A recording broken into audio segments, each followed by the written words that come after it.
विश्व प्रसिद्ध रथयात्रा उपलक्षे पुरी ठारे रेकी मिशन पक्षरु भक्त माननकु विभिन्न सेवा प्रदान करा जाउछि।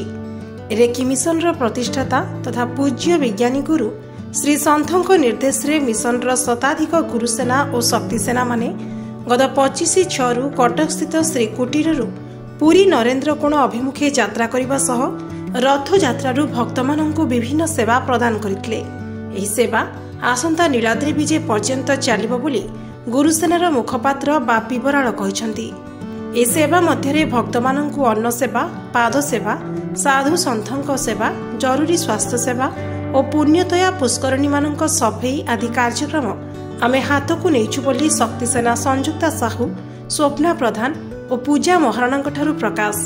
दैनिक लक्षे लोकंक पई विभिन्न सेवा यथा सकाळु हलवा, चा, बिस्कुट प्रदान, दिन 12टारू राति 11टा पर्यंत खेचुड़ी, तरकारी और खटा प्रदान करा जिवो।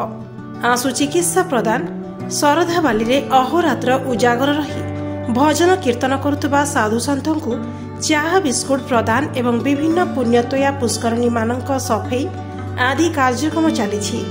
यह आसंता नीलाद्री विजय पर्यंत चलिबो बोली संयोजक भरत भूषण राय प्रकाश पाई।